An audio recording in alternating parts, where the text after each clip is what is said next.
Sa 3K lang, may brand yung cellphone ka na. Ang hirap maniwala, pero dadagdagan mo lang yan ng konti. Mas marami ka na pagpipilian sa kanila. Hanggang sa mga pang-gaming na mga cellphone, dito murang-mura. Mga tablet na pambata at yung mga latest pa. Ikumpara mo sa mall, ang laki ng natitipid mo, di ba? At ito malupit sa kanila. Maaari nyo po itong makuha sa halagang piso lang, tulad na lang ditong isang speaker, neck fan, mini fan, at saka isang slab glass. So kahit anong bilhin nila rito? Yes, sir. Kahit appliances?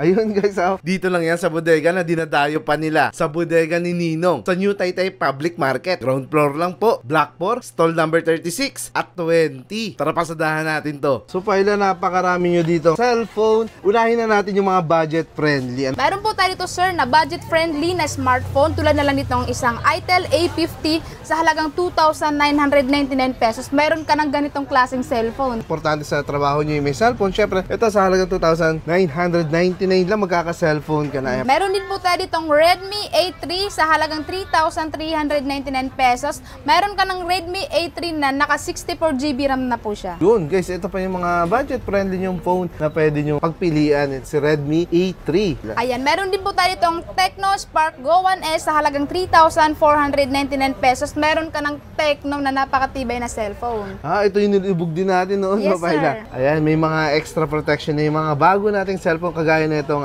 Spark Go 1S. So, nakikita naman natin guys, 3,499. Meron din po tayong 128GB po sa halagang 3,999 pesos. Mas mataas ang kanyang storage sa halagang 3,999. So, dalawang klase po siya. Kayo nang bahala kung ano po ang kailangan nyo. Meron tayo ditong Poco C61, naka 64GB na po siya sa halagang 3,399 pesos. Kita nyo naman guys, so, marami naghahanap ng Poco. Isa to sa mga matitibay na cellphone. Pero dito guys, nabibili lang natin siya ng 3,399 pesos po. Ayan, meron po tayo itong budget-friendly na Infinix Smart 9 sa halagang 3,499 pesos. Meron ka ng Smart 9 na naka 64GB na po siya. Gusto mong bigyan ninyo mga magulang, mga kapatid nyo para lagi nyo sila nakakamusta. Lagi nyo nakaka-video call. Ito pa yung mga cellphone na talaga namang pasok sa ating budget. Itel RS4, naka 128GB na po siya, 16GB ang RAM sa halagang 5,999 pesos. Another 128GB po ng storage. Pero ang presyo po niyan is 5,999 lang. Trending na trending sa social media,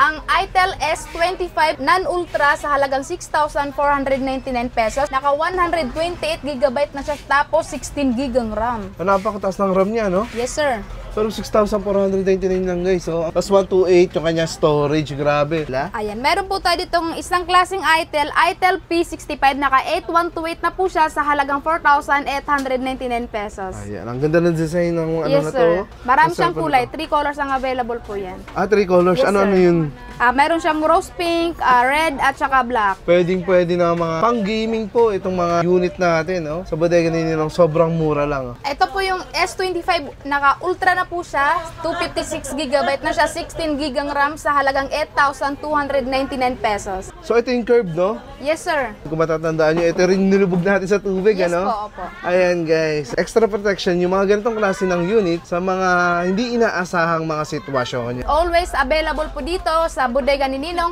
ang Infinix Hot 50 Pro Plus. Naka 256GB na po siya sa halagang 8,499 pesos. Tecno Spark 30C na naka Transformer Edition na po siya, 256GB for only 5,499 pesos na lang. Ayan, meron po tayo itong Spark 30, 6,999 pesos. Meron ka ng 256GB na Bumblebee. Ayan, meron po tayo itong Camon 30S for only 8,499 pesos. Naka 256GB na po siya. Ito po yung pa-curve design. Tumataas na tayo ng mga budget, tumataas din yung mga specs po nila. 8,499 pesos. Pang malakas ang gaming phone. Ayan. Tulad na lang nitong isang Infinix GT20 Pro 256GB, 24GB ang RAM sa halagang 15,499 pesos. GT20 Pro, ayan, mga pang gaming edition na guys. So, kung pang pro yung galawan mo, talaga naman ito na yung cellphone na hinahanap mo. 24 guys, kita mo naman, oh. So hindi na maghahang yung mga games mo At pati mga application sabay-sabay yan, oh. Meron din tayo ditong Infinix Note 14 na naka 5G na rin po siya at saka malupit dahil 512GB na siya sa halagang 10,999 pesos, napakamura. Meron po tayong bagong labas ng Tecno Megapad, 10 inches na po siya, 7,000 mAh ang battery, 128 ang gigabyte sa halagang 6,999 pesos. Ang lupit nito, bagong-bago to, Paila, no? Yes, sir. Ayan guys, kita nyo, kung gusto nyo magpalit, tablet na pang malakas. Pero napakamura lang, 699 Megapad ni Tecno. Meron din tayo ditong Infinix XPad 11 inches sa halagang 7,499 pesos. Meron ka ng Infinix.